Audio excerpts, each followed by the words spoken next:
맙소사. 플랑보가 외쳤다. 그가 웃고 있어요.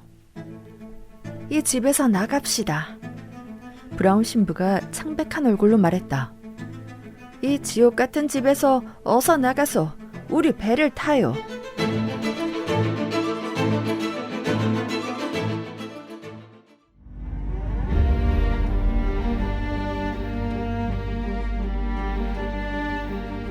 브라운 신부, 사라딘 공작의 죄.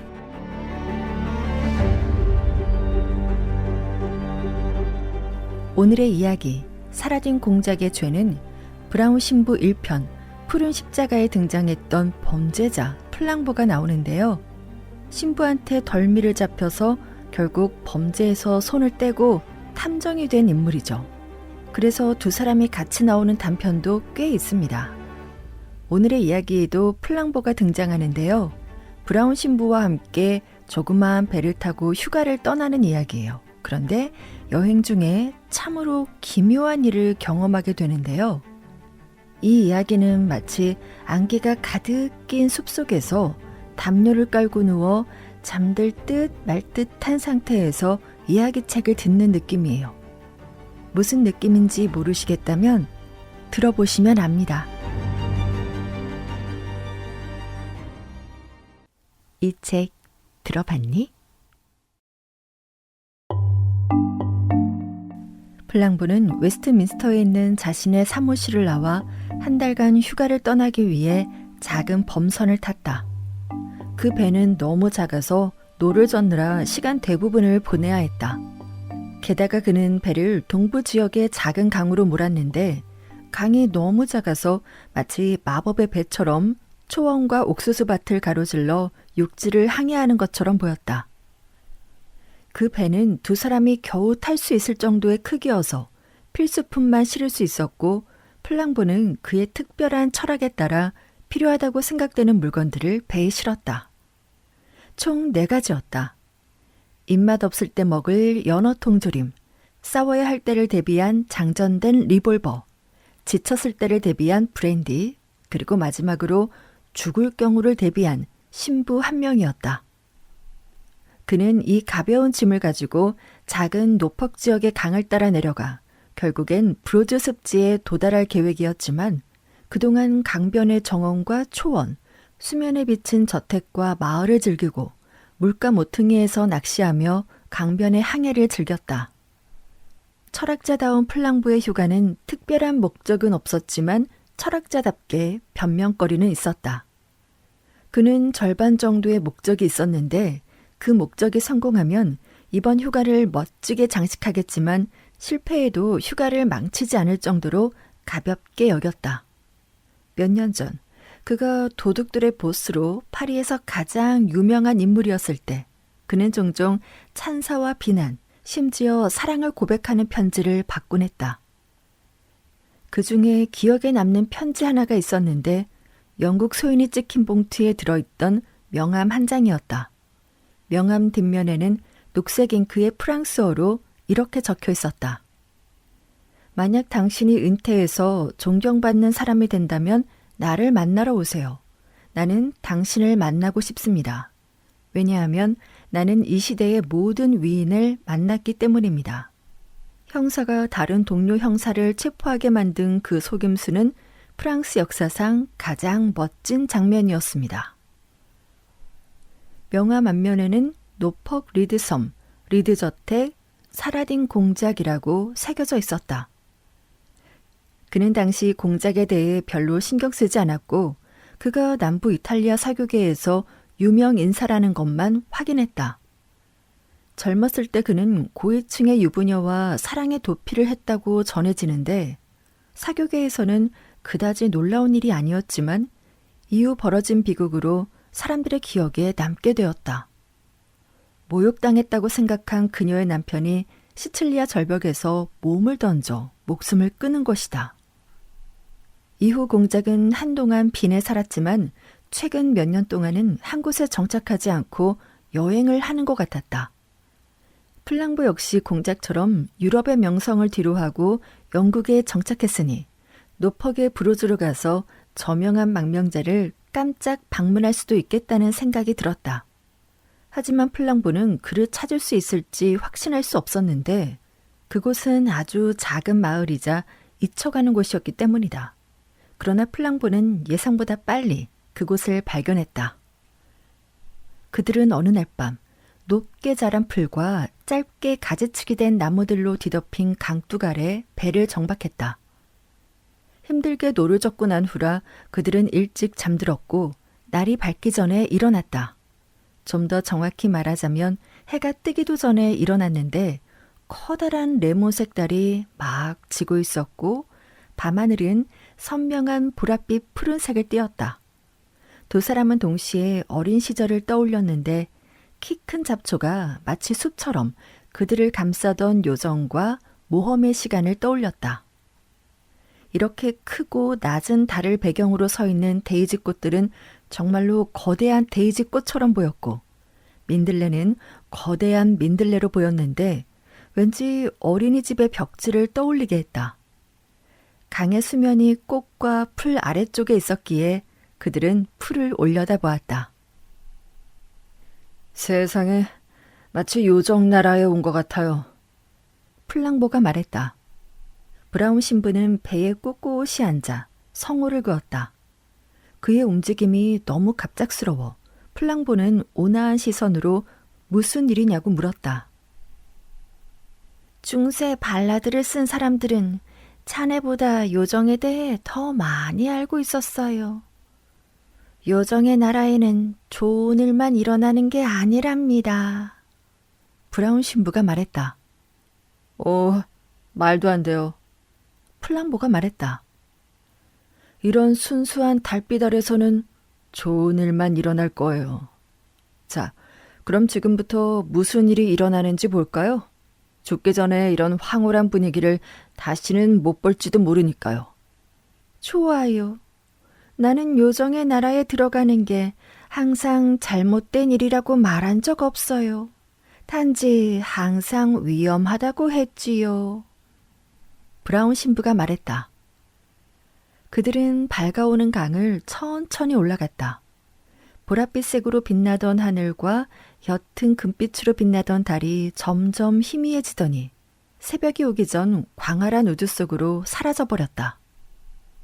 붉은 빛과 금빛 그리고 회색빛의 희미한 줄무늬가 지평선을 가로지를 때쯤 강 위에 자리 잡은 마을의 검은 형체가 드러났다. 강변 마을의 지붕과 다리 밑을 지날 때는 이미 모든 것을 볼 수 있을 정도로 밝아졌다. 지붕이 길고 낮게 구부러진 집들은 마치 거대한 잿빛이 도는 붉은 소들이 강가로 내려와 물을 마시는 것처럼 보였다. 새벽이 넓게 밝아오면서 고요한 마을의 부두와 다리 위에는 누군가 나타나기도 전에 이미 대낮으로 변해 있었다.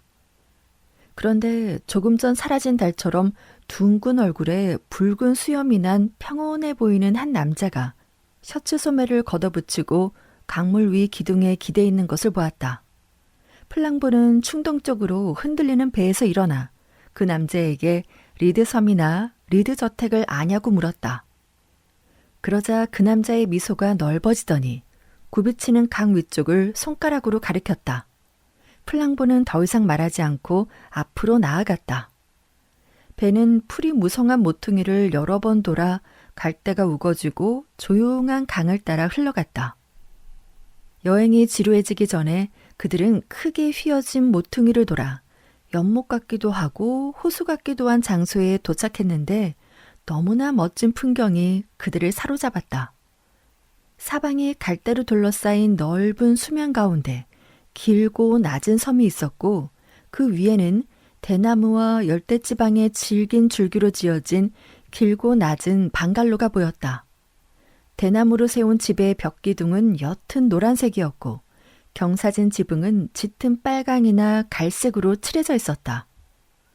그 외에 긴 집은 단순하고 반복적인 형태로 지어져 있었다.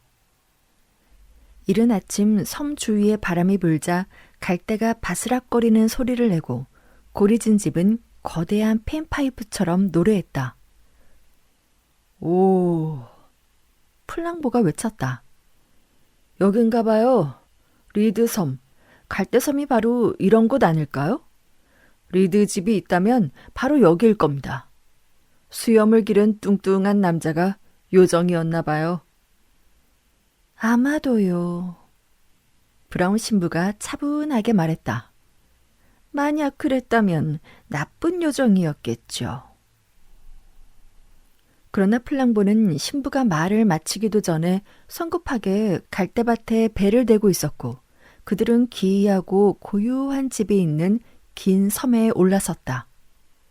집은 하나뿐인 선착장을 등지고 있었으며 현관은 반대편 긴 섬의 정원을 내려다보고 있었다. 그래서 두 방문객은 세면의 좁은 길을 따라 돌아가 낮은 지붕 아래에 접근했다. 그곳에서 세 개의 다른 창문을 통해 조명이 켜진 긴 방을 들여다보았는데 우아한 점심이 차려져 있었다. 마침내 현관문에 다다랐을 때 청록색 화분 2개가 양옆에 놓여 있었다. 현관문을 연 사람은 키가 크고 마른 체형에 활기 없고 우울한 분위기를 풍기는 집사였는데 사라딘 공작은 지금 집에 없지만 곧 돌아올 거라고 중얼거렸다. 그리고 이 집은 공작과 그의 손님들을 위해 준비되어 있다고 말을 이었다. 플랑보가 녹색 잉크로 휘갈겨 쓴 명함을 보여주자 우울하고 창백해 보이던 집사의 얼굴에 생기가 돌면서 약간 긴장한 듯 예의를 갖춰 방문객에게 들어와 머물라고 했다. 공작께서 곧 오실 텐데 손님들이 그냥 가신다면 무척 실망하실 겁니다. 공장님은 항상 그분의 친구들과 방문객을 위해 음식을 준비해두라고 하셨는데 분명 공장님께서도 두 분께도 대접해 드리기를 원하실 겁니다. 이 작은 모험에 호기심이 생긴 플랑보는 기꺼이 승낙하고 집사를 따라 얇은 벽으로 둘러싸인 긴 방으로 들어갔다. 그 방은 특별히 눈에 띄는 것은 없었고 길고 낮은 직사각형의 거울이 여러 개 번갈아 가며 배치되어 있어 가볍고 비현실적인 분위기가 느껴졌다. 그들은 마치 야외에서 점심을 먹는 느낌이었다. 구석에는 조용한 분위기에 그림 한두 점이 걸려 있었는데 하나는 제복을 입은 아주 젊은 남자의 커다란 사진이었고 다른 하나는 긴 머리 소년 2명을 붉은 분필로 그린 그림이었다. 플랑보가 제복을 입은 사람이 공작인지 묻자 집사는 짧게 아니라고 대답하고는 그 사람은 공작의 남동생 스티븐 사라딘 대위라고 했다. 그리고 갑자기 말문이 막히고 대화에 흥미를 잃은 듯 침묵했다. 훌륭한 커피와 리큐어로 점심을 마친 후 집사는 손님들에게 정원과 서재를 보여주었고 가정부까지 소개했다. 가정부는 어두운 피부의 아름다운 여인이었는데 상당히 위험 있어 보였으며 마치 성모 마리아 같은 신비한 분위기가 느껴졌다. 그녀와 집사는 오래전부터 공작의 저택에서 일해왔고 현재 저택에 있는 하인들은 노퍽에서 새로 고용한 사람들이라고 했다. 이 가정부는 앤서니 부인이라고 불렸지만 그녀의 말투에서 약간의 이탈리아 억양이 느껴졌고 플랑보는 앤서니라는 이름은 라틴식의 이름을 노퍽식으로 바꾼 것으로 의심했다. 집사인 폴 씨도 약간 이국적인 분위기가 있었지만 영국식 억양과 행동으로 국제적인 귀족을 모시는 세련된 하인이라는 인상을 주었다. 아름답고 독특한 곳이었지만 그 장소는 묘한 슬픔이 깃들어 있었고 그곳에서의 몇 시간은 마치 하루처럼 느껴졌다. 창문이 많은 긴 방은 햇빛이 가득했지만 그 빛은 죽은 듯한 느낌이었다. 그리고 다른 모든 소리, 그러니까 대화 소리, 유리창 부딪히는 소리, 하인들의 발소리 등 모든 소리가 강의 애잔한 물소리처럼 들려왔다. 우리는 길을 잘못 들어 엉뚱한 곳으로 온 것 같군요. 브라운 신부가 창밖의 회색빛 갈대와 은빛 강물을 바라보며 말했다. 하지만 괜찮습니다. 때때로 잘못된 곳에서 올바른 사람이 좋은 일을 할 수 있으니까요. 브라운 신부는 평소 조용한 편이었지만 묘하게도 공감 능력이 뛰어난 사람이었고 짧은 시간 신부는 무의식적으로 플랑보보다 리드집의 비밀에 더 깊이 빠져들었다. 소문을 듣는데 필수적인 친근한 과묵함을 가진 신부는 거의 한마디도 하지 않았고 새로운 지인들로부터 새로운 이야기를 들었다. 집사는 본래 말이 없었지만 주인에 대한 묵묵하고 강한 애정을 드러냈다. 주인은 매우 나쁜 대우를 받았는데 그를 괴롭힌 사람은 주로 공작의 동생인 것 같았다. 동생 이름만 들어도 늙은 남자의 긴 턱이 늘어지고 앵무새 같은 코를 찡그렸으니까. 스티브 대위는 분명히 문제아였고 자비로운 형으로부터 수백 수천 파운드를 빼앗아가 공작이 사교계를 떠나 이 운둔지에서 살 수밖에 없게 되었다고 했다. 이것이 집사 폴이 말한 전부였고 폴은 분명히 공작의 편을 드는 것 같았다. 이탈리아인 가정부는 약간 더 말이 많았지만 브라운 신부가 보기에는 뭔가 만족스럽지 못한 것 같았다. 그녀는 주인에 대해 경외심이 없지는 않았지만 신랄하게 말했으니까. 플랑보와 브라운 신부는 거울이 있는 방에서 두 소년의 붉은 스케치를 살펴보고 있었는데 그때 가정부가 방으로 빠르게 들어왔다. 이 반짝이는 유리로 된 공간의 특이한 점은 들어오는 사람이 한 번에 4-5개의 거울에 비친다는 것이었다. 그래서 브라운 신부는 뒤돌아보지 않고 공작의 가족들 이야기를 멈췄다. 하지만 얼굴을 그림 가까이에 대고 있던 플랑보가 큰 소리로 말했다. 살아된 형제들인 것 같은데 둘 다 순진해 보여서 누가 선하고 누가 나쁜지 모르겠네요. 그리고는 앤서니 부인의 존재를 깨닫고 대화의 주제를 돌려 정원으로 걸어 나갔다. 하지만 브라운 신부는 여전히 붉은 스케치를 바라보고 있었고 앤서니 부인은 그런 브라운 신부를 뚫어지게 바라보고 있었다. 그녀의 크고 비극적인 갈색 눈과 올리브색 얼굴은 단순한 호기심을 넘어 낯선 사람의 정체와 목적을 의심스러워하는 불편한 기색으로 어둡게 빛났다.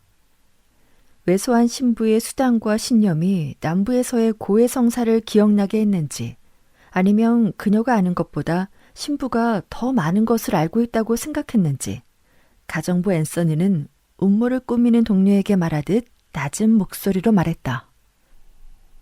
친구분 말씀이 맞아요. 선한 사람과 나쁜 사람을 구별하기 힘들다고 했잖아요. 선한 사람을 구별하기란 정말 어려울 거예요. 무슨 얘기를 하는 건지 모르겠네요. 브라운 신부가 말하며 그 자리를 떠나려 했다. 그러자 그 여자는 눈썹을 치켜세우고 황소가 뿔을 들이받으려는 듯 신부에게 한 걸음 다가섰다. 좋은 사람은 없어요. 그녀가 조용히 말했다. 대위가 그 많은 돈을 가져간 것도 나쁘지만 공작이 그 돈을 준 것도 별로 잘한 일은 아니라고 생각해요. 공작에게 불만이 있는 게 대위만은 아니죠. 무표정하던 신부의 얼굴에 한 줄기 빛이 비쳤다.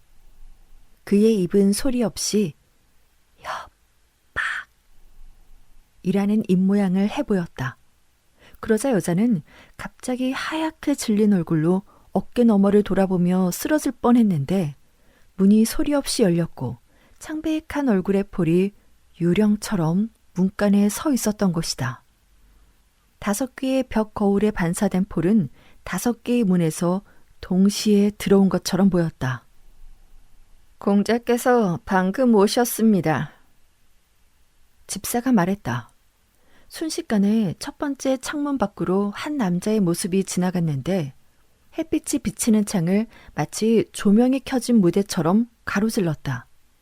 잠시 후 그는 두 번째 창문을 지나갔고 여러 개의 거울에 그의 독수리 같은 옆모습이 연속적으로 비쳤다. 그의 자세는 곱고 기운이 넘쳤지만 머리카락은 하얗고 피부는 묘한 상아색의 노란빛이었다. 그의 코는 로마식으로 짧고 굽었으며 갸름한 뺨과 턱은 뾰족한 수염에 가려져 있었다. 콧수염은 턱수염보다 훨씬 짙어 약간 연극적인 효과를 주었고 흰색 모자와 코트에 난초를 꽂고 노란색 조끼와 걸을 때마다 펄럭이는 노란 장갑을 착용했는데 전체적으로 화려한 그의 역할에 잘 맞춰 차려입은 모습이었다. 그가 현관문 앞에 다다랐을 때 무뚝뚝한 폴이 문을 여는 소리가 들렸고 공작이 내가 왔네 라고 유쾌하게 말하는 소리가 들렸다. 무뚝뚝한 폴은 고개를 숙여 거의 들리지 않을 정도로 대답했고 몇 분 동안 그들의 대화는 들리지 않았다. 그러다 갑자기 모든 것을 원하는 대로 하세요 라는 집사의 말이 들렸고 장갑을 펄럭이며 사라딘 공작이 손님을 맞이하기 위해 방으로 반갑게 들어왔다. 그들은 다시 한번 유령 같은 장면을 목격했다. 5명의 공작이 5개의 문으로 동시에 들어오는 모습 말이다. 공작은 흰 모자와 노란색 장갑을 테이블 위에 놓고 꽤 정중하게 손을 내밀었다. 여기서 뵙게 되어 반갑습니다, 플랑보 씨. 공작이 말했다. 실례되는 말이 아니라면 당신의 명성은 익히 들어 알고 있습니다. 별 말씀을요. 플랑보가 웃으며 대답했다. 저는 예민하지 않습니다. 대부분의 명성은 완벽한 덕행이나 도덕적으로만 얻어지는 게 아니죠. 공작은 플랑보의 대답이 개인적인 의미가 있는지 날카로운 눈빛으로 플랑보를 바라보았다. 그러고는 그 역시 웃으며 모두에게 의자를 권하며 그도 자리에 앉았다. 여기는 꽤 아늑한 곳입니다. 공작이 평온한 표정으로 말했다. 할 일은 별로 없지만 낚시는 정말 즐겁죠. 아기처럼 진지하게 그를 응시하던 신부는 정의할 수 없는 어떤 환상에 사로잡혔다. 신부는 신경 써서 손질한 잿빛 머리와 노란빛이 도는 얼굴 그리고 늘씬한 외모의 공작을 바라보았다. 부자연스럽지는 않았지만 무대 조명 뒤의 인물처럼 약간 과장된 느낌은 있었다. 그러나 흥미로운 것은 그의 얼굴 윤곽이었다. 브라운 신부는 어디선가 본 적이 있는 것 같은 그의 윤곽이 생각나지 않아 괴로웠다. 잘 차려입은 공작은 신부의 오래된 지인 같아 보였다. 그러다 갑자기 거울을 기억해냈고 여러 개의 얼굴로 나뉘어 보이는 심리적 효과 때문이라고 생각하며 신부는 상상을 멈췄다. 사라딘 공작은 아주 유쾌하고 재치 있게 손님들을 대했다. 스포츠에 관심이 많고 휴가를 즐기고 싶어하는 플랑보에게 가장 좋은 낚시터로 안내했고 20분 만에 자신은 카누를 타고 돌아와 브라운 신부와 함께 철학적인 즐거움을 나누는 데 빠져들었다. 그는 낚시와 차에 관해 많은 것을 알고 있는 것처럼 보였지만 박식한 것은 아니었고 5개의 언어를 구사했지만 주로 속어였다. 그의 유쾌한 얘기 중 하나는 도박장과 아평굴, 오스트레일리아와 이탈리아의 범죄자들에 관한 것이었는데 다양한 도시를 돌아다니며 다양한 사람들과 어울려 지낸 것이 분명했다. 브라운 신부는 한때 유명했던 사라딘이 지난 몇 년간 거의 끊임없이 여행했다는 것을 알고 있었지만 그 여행이 이렇게 점잖지 못하고 재미있을 줄은 상상도 못했다. 실제로 위엄을 갖춘 사라딘 공작은 사제처럼 예민한 관찰자들에게는 불안정하고 심지어 신뢰할 수 없는 분위기를 풍겼다. 그의 얼굴은 단호했지만 눈빛은 거칠었고 술이나 약물에 취한 사람처럼 신경질적인 버릇이 있었고 집안일을 신경 쓰지 않았고 맡겠다고 공언하지도 않았다. 이 모든 일은 2명의 나이 든 하인들, 특히 집안의 기둥인 집사에게 맡겨졌다. 폴은 집사라기보다는 일종의 관리인이나 심지어 시종 같은 존재였다. 그는 사적으로 식사했지만 그의 주인만큼이나 화려했고 모든 하인들이 그를 두려워했으며 마치 공작의 변호인처럼 거침없이 공작과 상의했다. 반면에 가정부는 그에 비하면 그림자에 불과했다. 실제로 그녀는 자기 의견 없이 집사를 따르는 것처럼 보였으며 브라운 신부는 형을 협박했던 동생에 관해 흥분해서 말해주던 속삭임도 더 이상 듣지 못했다. 공작이 정말로 동생에게 착취당했는지 확신할 수 없었지만 사라딘에게는 의심스럽고 비밀스러운 무언가가 있었기 때문에 그 이야기가 전혀 터무니없는 것은 아닌 것 같았다. 그들이 창문과 거울이 있는 긴 방으로 다시 돌아왔을 때 버드나무가 늘어선 강둑이로 노을이 지고 있었고 멀리서 해오라기의 울음소리가 꼬마 요정이 드럼을 두드리는 소리처럼 들렸다. 슬프고 사악한 요정나라 같은 독특한 감정이 신부의 마음속에 작은 회색 구름처럼 다시 스쳐 지나갔다. 플랑버가 돌아왔으면 좋겠어. 신부가 중얼거렸다. 운명을 믿으세요? 불안해 보이는 사라딘 공작이 갑자기 물었다. 아니요. 신부가 대답했다. 저는 최후의 심판을 믿지요.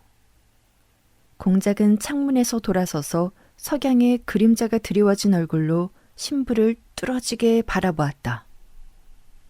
무슨 뜻이죠? 그가 물었다.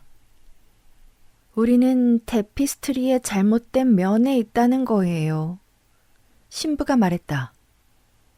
여기서 일어나는 일은 아무 의미가 없어 보이지만 다른 곳에서는 의미가 있지요. 진짜 범인에게는 여기가 아닌 다른 곳에서 벌이 내려질 거예요. 여기서는 종종 엉뚱한 사람이 당하는 것 같네요. 공작은 동물처럼 알아들을 수 없는 소리를 냈고 그의 그늘진 얼굴에서 눈빛이 기괴하게 빛나고 있었다. 신부의 마음속에는 조용히 새로운 생각이 떠올랐다. 사라딘의 화려함과 돌발적인 행동에는 다른 뜻이 있는 것일까? 공작은 제정신인 걸까? 엉뚱한 사람이라 엉뚱한 사람. 공작은 감탄사로는 자연스럽지 않을 만큼 여러 번 그 말을 반복하고 있었다. 그때 브라운 신부는 두 번째 진실을 뒤늦게 깨달았다. 눈앞의 거울을 통해 조용히 문이 열려 있고 그 앞에 평소와 다름없이 무표정한 얼굴로 서 있는 집사 폴을 볼 수 있었다. 바로 알리는 것이 좋을 것 같아서요. 노련한 변호사답게 정중한 말투로 집사가 말했다. 6명이 노를 젓는 배가 선착장에 도착했는데 신사 한 분이 타고 계십니다. 배라고? 신사라고 했나?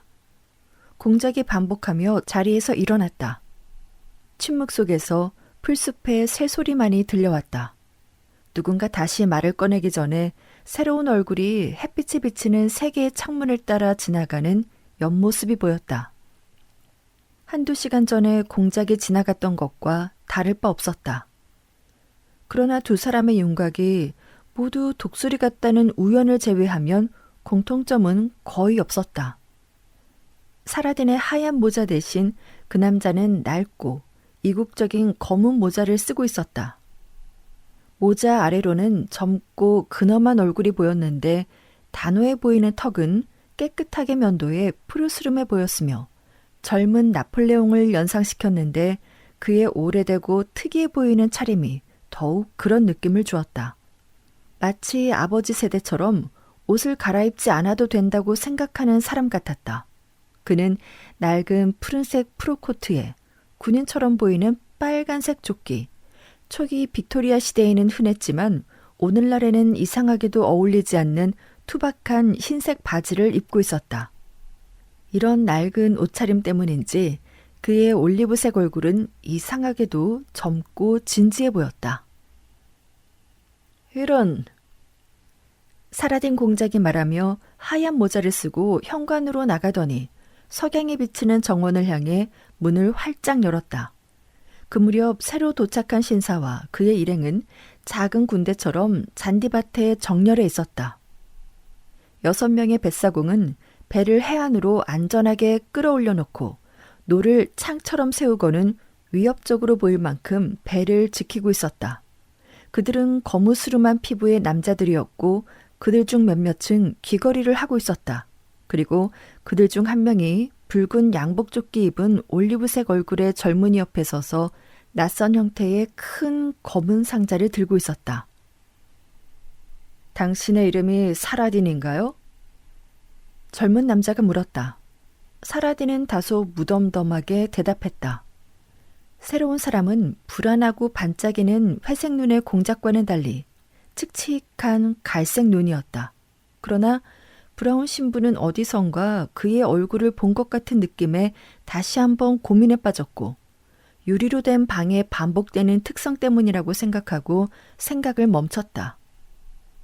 이 유리방은 정말 짜증나는군. 신부가 중얼거렸다. 여러 개의 모습으로 반복해 보이니 마치 꿈을 꾸는 것 같아. 당신이 사라딘 공작이라면 젊은 남자가 말했다. 제 이름은 안토넬리라고 말씀드릴 수 있겠군요. 안토넬리? 공작이 천천히 반복했다. 왠지 그 이름이 기억나네요. 저를 소개하도록 허락해 주십시오.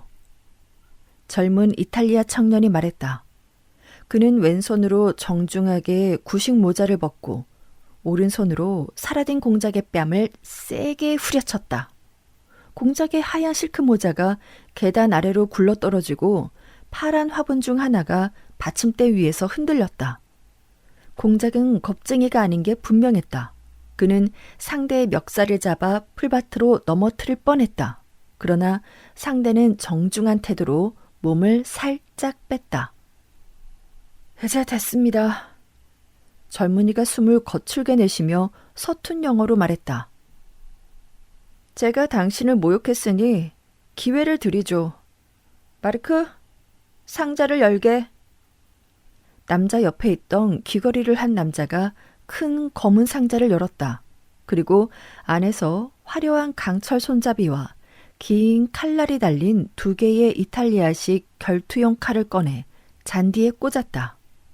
노랗고 복수심에 불타는 얼굴로 낯선 젊은 남자가 입구를 향해 서 있었고 2개의 칼이 묘지의 십자가처럼 꽂혀 있었으며 그 뒤에 줄지어 서 있는 남자들은 야만적인 법정처럼 기묘한 모습을 연출했다. 그러나 다른 모든 것은 변하지 않았다. 그만큼 그들의 등장은 갑작스러운 것이었다. 석양의 황금빛은 여전히 잔디 위에서 빛나고 있었고 해오라기는 여전히 끔찍한 운명을 예고하듯 지저귀고 있었다. 사라딘 공작? 안토넬리라고 불리는 남자가 말했다. 내가 갓난아기였을 때 당신은 내 아버지를 죽이고 어머니를 빼앗아갔어. 그래도 내 아버지는 운이 좋은 편이었지. 내가 당신을 죽이려는 것처럼 당신은 아버지를 정정당당하게 죽이지 않았어. 당신과 내 사악한 어머니는 아버지를 시칠리아의 외딴 절벽으로 데려가 아래로 던져버리고 길을 떠났지. 마음만 먹으면 당신처럼 할 수 있지만 당신을 흉내내는 건 너무 사악한 짓이야. 나는 전 세계를 돌아다니며 당신을 쫓았지만 당신은 항상 나를 피해 도망다녔어. 하지만 여기가 세상의 끝이자 당신의 끝이기도 해. 이제 나는 당신을 잡았고 당신이 내 아버지에게 주지 않았던 기회를 주지. 자, 저 검 중 하나를 골라. 사라딘 공작은 눈썹을 찡그리며 잠시 망설이는 듯 했지만 여전히 한 대 맞은 충격으로 귀가 멍한 상태에서 앞으로 나가 검의 손잡이 중 하나를 잡았다. 브라운 신부는 분쟁을 해결하려고 앞으로 뛰어들었지만 곧 자신의 존재가 상황을 악화시킨다는 사실을 깨달았다. 사라딘은 프랑스의 프리메이슨이자 철저한 무신론자여서 신부가 나서면 그를 더 자극할 뿐이었다. 그리고 상대 남자 역시 신부도 평신도도 전혀 도움이 될 것 같지 않았다. 나폴레옹 보나파르트 같은 얼굴과 갈색 눈의 젊은 이 남자는 훨씬 더 엄격한 이교도였다. 그는 세상의 시작에서 온 살인자였고 석기시대 돌같이 완고한 남자였다. 그러나 한 가지 희망이 남아 있었는데 집안에 있는 하인들을 불러 모으는 것이었다. 브라운 신부는 집 안으로 뛰어들어갔다. 그러나 모든 하인들은 권위자인 폴의 지시에 따라 휴가를 떠난 상태였고 오직 앤서니 부인만이 긴 방을 불안하게 돌아다니고 있었다. 그녀가 창백한 얼굴을 신부에게 돌리는 순간 그는 거울집의 미스터리 중 하나를 풀었다. 안토넬리의 짙은 갈색 눈은 앤서니 부인의 짙은 갈색 눈과 닮아 있었다. 그리고 신부는 순식간에 이야기의 절반을 알아챘다. 당신의 아들이 밖에 있어요. 신부가 사실 그대로를 말했다. 아들이나 공작 중 한 명이 죽을 거예요. 폴 씨는 어디 있나요? 그는 선착장에 있어요. 여자가 나지막하게 말했다. 그는 도움을 요청하고 있어요. 앤서니 부인, 브라운 신부가 진지하게 말했다. 농담할 시간이 없어요. 내 친구는 강 아래서 낚시하고 있어요. 당신 아들의 배는 사람들이 지키고 있죠. 카누는 한 대뿐인데 폴 씨는 그걸로 뭘 하는 거죠?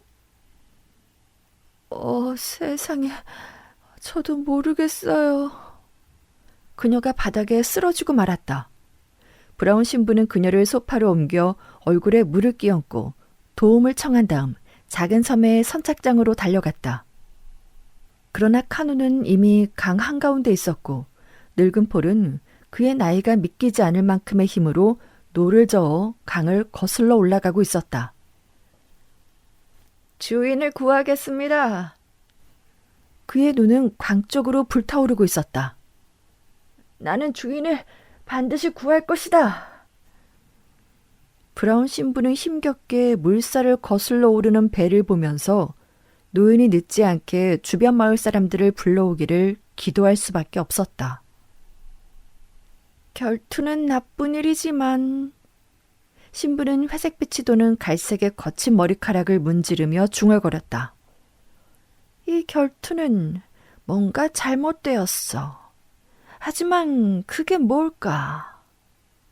그가 강을 바라보며 서 있을 때 석양빛이 흔들리는 물결 너머로 섬 정원 다른 쪽 끝에서 작지만 분명한 소리가 들려왔다. 차가운 강철의 충돌음이었다. 신부는 고개를 돌렸다. 긴 섬의 가장 먼 잔디밭, 마지막 장미 군락 너머 결투자들은 이미 검을 맞대고 있었다. 그들 머리 위에는 해질녘 하늘이 황금빛으로 물들었고 멀리 떨어져 있었지만 모든 것이 또렷하게 보였다. 그들은 코트를 벗었지만 사라데는 노란색 조끼와 흰 머리카락, 안토넬리의 빨간색 조끼와 흰 바지는 춤추는 시계 태엽의 인형처럼 물결 위에서 반짝였고 두 검은 마치 두 개의 다이아몬드처럼 손잡이에서 자루 끝까지 반짝였다. 작고 즐거워 보이는 두 사람에게는 뭔가 무서운 느낌이 들었다. 마치 두 마리의 나비가 서로를 코르크에 꽂으려는 것처럼 보였다. 브라운 신부는 짧은 다리로 수레바퀴처럼 힘껏 달렸다. 그러나 그가 전투 현장에 도착했을 때 너무 늦게 그리고 너무 일찍 도착했다는 것을 알았다. 노를 들고 있는 암울한 시칠리아인들 사이에서 젊은이의 싸움을 멈추기에는 너무 늦었고 비극적인 결과를 예상하기에는 너무 일렀다. 특이하게도 두 남자는 막상막하였는데 공작은 냉소적인 자신감으로 시칠리아 젊은이는 살인적인 신중함으로 맞서고 있었다. 분비는 원형 극장에서 본 어떤 훌륭한 펜싱 경기보다도 더 멋진 경기가 갈대가 무성한 잊혀진 섬에서 벌어지고 있었다. 긴장감 넘치는 싸움이 오랫동안 이어지자 신부에게는 희망이 되살아나기 시작했다. 플랑보가 낚시를 마치고 돌아온다 해도 육체적으로는 4명의 남자와 맞먹을 만큼의 가치가 있었기 때문이다. 그러나 플랑보가 돌아올 기미는 보이지 않았고 이상하게도 폴이나 경찰의 흔적도 보이지 않았다. 섬을 빠져나갈 다른 뗏목이나 막대기조차도 떠다니지 않았고 이름 모를 버려진 거대한 섬에서 그들은 태평양에 뜬 바위처럼 고립되어 있었다. 신부가 이런 생각을 하는 동안 검이 부딪히는 소리는 빨라졌고 공작이 팔을 위로 올리는 순간 날카로운 칼끝이 그의 어깨뼈 사이를 꿰뚫었다. 그는 마치 소년이 수레바퀴를 던지는 것처럼 큰 회전 동작과 함께 쓰러졌고 공작이 놓친 검은 하늘로 날아가 강 속에 떨어졌다. 그리고 그 자신도 큰 장미 덩굴을 꺾으며 땅이 흔들릴 정도로 고꾸라졌는데 이교도들이 드리는 제사의 연기처럼 붉은 흙구름이 피어올랐다. 시칠리아 젊은이는 아버지의 유령에게 피의 제물을 바친 것이었다. 신부는 즉시 달려가 공장 옆에 무릎을 꿇고 앉았지만 이미 시신이라는 것을 확인할 뿐이었다. 그럼에도 마지막으로 절망적인 시도를 하고 있을 때 강 상류에서 목소리가 들리더니 경찰배가 선착장으로 빠르게 다가오는 게 보였다. 배에는 흥분한 집사 폴과 여러 사람이 타고 있었다. 브라운 신부는 의심스러운 얼굴로 일어섰다. 도대체 왜 서둘러 오지 않았을까? 신부가 중얼거렸다. 약 7분 후 섬은 마을 사람들과 경찰들에 의해 점령되었고 경찰은 승리한 결투자에게 손을 얹고 그가 하는 말이 불리할 수 있다며 피의자 권리 고지를 했다. 아무 말도 하지 않겠습니다. 미추강이가 놀랍도록 평화로운 얼굴로 말했다. 더 이상 아무 말도 하지 않을 거예요. 나는 지금 아주 행복하고 교수형에 처하기만을 원합니다. 그 후 젊은이는 입을 다물고 경찰이 그를 데려갈 때까지 아무 말도 하지 않았으며 재판에서 유죄라고 말할 때를 제외하고는 다시는 입을 열지 않은 것이 이상하지만 확실한 사실이다. 브라운 신부는 갑자기 붐비는 정원, 피투성의 남자가 체포되는 모습, 의사의 검한 후 시신이 운반되는 모습을 마치 추악한 꿈이 깨지는 것을 지켜보는 것처럼 바라보았다. 그는 악몽에 시달리는 사람처럼 움직이지 않았다. 신부는 증인으로서 자기 이름과 주소를 말했지만 해안으로 가는 배를 태워주겠다는 제안을 거절하고 홀로 섬의 정원에 남아 망가진 장미 덤불과 비극이 휩쓸고 간 푸른 잔디밭 무대를 바라보았다. 강을 따라 빛이 사라지고 습지 2개에 안개가 피어올랐으며 늦게까지 남아있던 몇 마리 새들이 날아다녔다. 신부의 잠재의식 속에 물론 평소보다 활발한 잠재의식이었지만 아직 설명할 수 없는 무언가가 있다는 확신이 들었다. 온종일 그를 붙잡고 있던 이 느낌은 유리로 된 방이 만들어낸 상상으로는 온전히 설명될 수 없었다. 어쩐지 그는 실제를 본 것이 아니라 어떤 게임이나 가면극을 본 것 같았다. 그러나 사람들은 연극을 하기 위해 사람을 칼로 찌르거나 교수형에 처하지 않는다. 신부가 선착장 계단에 앉아 생각에 잠겨있을 때 반짝이는 강 위로 조용히 내려오는 크고 어두운 돛의 형상을 의식하게 되었고 신부는 눈물이 날 것 같은 감정에 북받쳐 자리에서 벌떡 일어섰다. 플랑보? 신부가 외치며 낚시도구를 들고 해안으로 올라오는 친구를 두 손으로 잡고 몇 번이나 흔들었고 플랑보는 놀라움을 감출 수 없었다. 플랑보, 당신은 죽지 않았군요. 죽다뇨? 플랑보가 놀라 되물었다. 왜 제가 죽어야 하죠? 거의 모든 사람이 그랬으니까요. 신부는 다소 흥분하며 말했다. 사라딘 공작은 살해당했고 안토넬리는 교수형을 원하고 그의 어머니는 기절했어요. 그리고 나는 이 세상에 있는지 저 세상에 있는지 모르겠군요. 그리고 신부는 당황한 플랑보의 팔을 잡았다. 그들이 선착장에서 돌아설 때 두 사람은 낮은 대나무 집의 지붕 아래로 들어가 처음 도착했을 때처럼 창문 중 하나를 통해 안을 들여다보았다. 램프 불빛에 비치는 내부는 그들의 눈길을 사로잡기에 충분했다. 긴 식당의 테이블은 사라딘을 살해한 자들이 급작스럽게 들이닥쳤을 때처럼 저녁 식사가 차려져 있었다. 앤서니 부인은 다소 시무룩하게 식탁 끝에 앉아 있었고 상석에는 집사 폴이 최고급 음식을 먹고 마시고 있었다. 그의 흐릿하고 푸르스름한 눈은 기괴하게 튀어나와 있었으며 수척한 얼굴을 이해할 수 없었지만 만족감이 없는 건 아니었다. 플랑보는 성급한 몸짓으로 창문을 열어젖힌 후 분노에 찬 얼굴을 램프가 켜진 방 안으로 들이밀었다. 글쎄요. 약간의 음식을 먹을 수 있다는 건 이해하지만 주인이 정원에서 살해당했는데 그의 저녁 식사를 훔치다니. 나는 길고 즐거운 인생에서 많은 것을 훔쳤습니다. 그 이상한 노신사가 차분하게 대답했다. 이 저녁 식사는 내가 훔치지 않은 몇 안 되는 것 중 하나입니다. 이 식사와 이 집, 정원은 모두 제 소유입니다. 플랑보의 얼굴에 한 가지 생각이 스쳐 지나갔다. 그러니까 당신이 하는 말은 사라딘 공작의 유언이 내가 사라딘 공작입니다. 노신사가 소금에 절인 아몬드를 씹으며 말했다. 밖에서 새들을 바라보던 브라운 신부는 총에 맞은 것처럼 펄쩍 뛰더니 순무처럼 창백한 얼굴로 창문에 얼굴을 들이밀었다.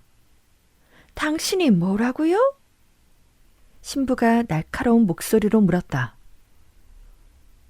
나는 이곳에서 아주 조용히 가정적으로 살고 있습니다. 그리고 불행한 내 동생 스티브와 구별하기 위해 나를 폴이라고 부릅니다. 최근에 정원에서 내 동생이 죽었다고 들었습니다. 물론 적들이 이곳까지 쫓아온 것은 내 잘못이 아닙니다. 그의 삶이 유감스럽게도 불규칙했기 때문이죠. 그는 가정적인 인물이 아니었으니까요. 그는 다시 침묵하더니 고개를 숙이고 침울한 표정을 짓고 있는 여자의 머리 바로 위 반대편 벽을 계속해서 바라보았다. 그들은 죽은 남자와 사라딘 공작이 많이 닮은 것을 확인했다. 잠시 후 노신사의 어깨가 약간 들썩이며 흔들리기 시작했는데 그의 얼굴은 변함이 없었다. 맙소사, 플랑보가 외쳤다. 그가 웃고 있어요. 이 집에서 나갑시다. 브라운 신부가 창백한 얼굴로 말했다. 이 지옥 같은 집에서 어서 나가서 우리 배를 타요. 그들이 섬에서 배를 밀어냈을 때는 이미 갈대와 강 위로 밤이 내려앉았다. 어둠 속에서 두 사람은 마음을 추스르기 위해 시가를 피워 물었고 빨간 불빛이 배의 등불처럼 빛났다. 신부가 시가를 입에서 떼며 말했다. 이제 전체 이야기를 짐작할 수 있을 것 같나요? 어쨌든 원시적인 이야기예요. 한 남자에게 2명의 적이 있었어요. 그는 현명한 사람이었죠. 그래서 그는 2명의 적이 1명의 적보다 낫다는 것을 깨달았죠. 잘 이해가 안 되는데요? 플랑보가 말했다. 아, 정말 간단해요. 신부가 말했다. 간단하지만 순수함과는 거리가 먼 단순한 얘기죠. 사라딘 형제는 둘 다 악당이지만 형인 공작은 성공한 악당이었고 동생 대위는 실패한 악당이었어요. 비열한 장교는 돈을 구걸하다가 협박범으로 전락했고 어느 추악한 날 형인 공작에게도 손을 뻗은 거죠. 대위가 형을 협박한 것은 결코 쉬운 일이 아니었을 거예요. 왜냐하면 폴 사라딘 공작은 이미 사회적으로 좋지 않은 평판을 받고 있었고 더 이상 잃을 것도 없었기 때문이죠. 하지만 사실이 알려지면 공작은 교수형에 처할 만한 죄를 저질렀고 스티븐 대위는 말 그대로 형의 목에 올가미를 건 거죠. 동생은 시칠리아 사건의 진상을 알아냈고 폴이 절벽에서 안토넬리를 살해했다는 것을 증명할 수 있었어요. 대위는 10년 동안 침묵하는 대가로 돈을 챙겼고 나중에는 공작의 엄청난 재산도 우습게 보이기 시작한 거예요. 하지만 사라딘 공작은 피를 빨아먹는 동생 외에도 또 다른 고민이 있었죠. 살해 당시 어린 나이에 불과했던 안토넬리의 아들이 시칠리아의 거친 남자로 자라 오직 아버지의 복수를 위해 살아왔다는 것을 알고 있었어요. 그에게는 법적 증거가 부족했기 때문에 교수형이라는 복수를 선택하는 대신 칼을 선택한 거예요. 소녀는 검술을 익혔고 그 무기를 사용할 수 있을 만큼 성장했을 때 사라딘 공작은 신문기사에 실렸듯이 여행을 시작했어요. 사실 공작은 쫓기는 범죄자처럼 목숨을 걸고 도망치기 시작했지만 그의 뒤를 끈질기게 쫓는 한 남자가 있었어요. 폴 공작의 상황은 전혀 녹록치 않았어요. 안토넬리를 피하려고 돈을 더 많이 쓸수록 동생 스티브 대위의 입을 막을 돈이 줄어들고 동생의 입을 막기 위해 돈을 쓸수록 안토넬리를 피하기 어려워진 거죠. 그때 공작은 나폴레옹과 같은 천재적인 발상을 떠올렸어요. 그는 두 적수에게 저항하는 대신 그들에게 항복했어요. 그는 일본 스모 선수처럼 불복했고 적들 앞에 엎드렸어요. 그는 세계 여행을 포기하고 젊은 안토넬리에게 자기 주소를 알리고 모든 것을 동생에게 넘긴 거예요.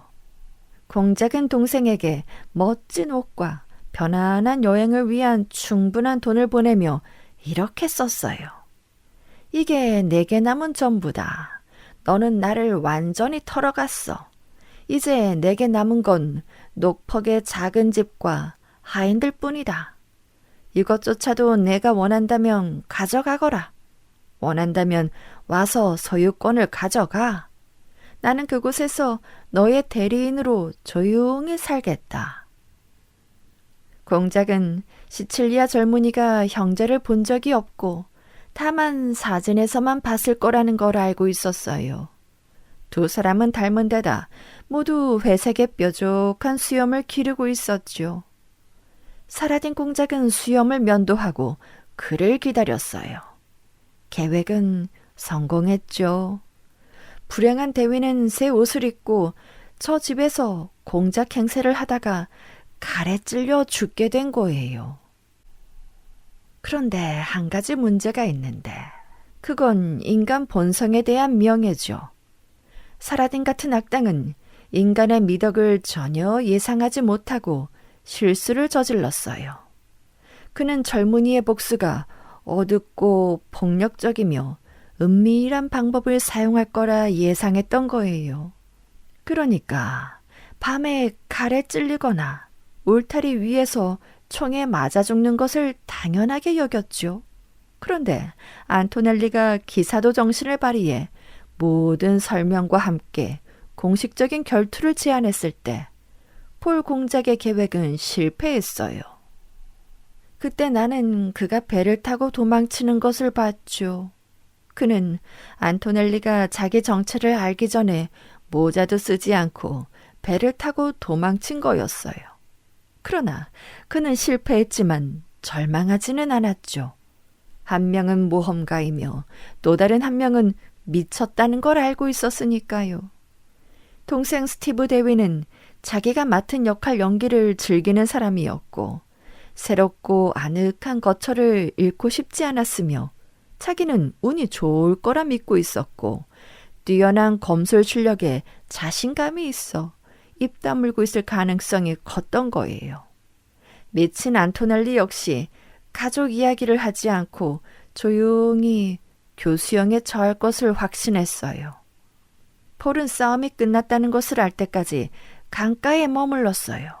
그런 다음 마을 사람들을 모으고 경찰을 불러 2명의 적이 영원히 사라지는 것을 보고 미소를 지으며 저녁 식사를 한 거예요.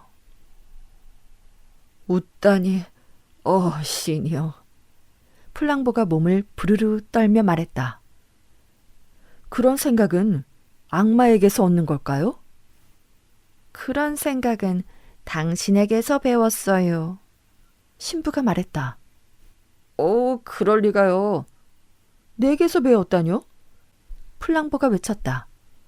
신부는 주머니에서 명함을 꺼내 시가의 희미한 불빛에 비추어 보았다. 그것은 녹색 잉크로 휘갈겨져 있었다. 그가 당신에게 처음 초대장을 보냈던 걸 기억하지 못하나요? 신부가 물었다. 한 형사가 다른 형사를 체포하게 된 당신의 속임수에 대한 칭찬은요. 그는 당신의 속임수를 따라 했어요. 양쪽에 적을 두고 재빨리 자신은 비켜나 그들이 서로 충돌하고 죽이게 했죠. 플랑보는 신부의 손에서 사라진 공작의 명함을 잡아채 잔인하게 작은 조각으로 찢어버렸다. 이것으로 악한 것은 사라진 겁니다. 플랑보가 어두운 강물 위로 조각들을 흩뿌리며 말했다. 하지만 물고기들을 중독시킬 것 같군요. 흰 명함과 녹색 잉크의 마지막 조각이 물속에 잠겼다. 아침이 되자 희미하지만 생생한 하늘색으로 바뀌고 풀숲 뒤의 달은 더 옅어졌다. 그들은 침묵 속에서 흘러갔다. 신부님, 플랑보가 갑자기 말했다. 이 모든 것이 꿈이라고 생각하세요?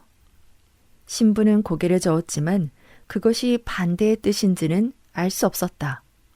그러나 신부는 침묵을 지켰다. 어둠 속에서 산사나무와 과수원 냄새가 바람에 실려 그들에게 다가왔다. 다음 순간 바람은 작은 배를 흔들고 돛을 부풀게 하여 그들을 구불구불한 강을 따라 더 행복하고 악한 사람이 없는 곳으로 데려갔다.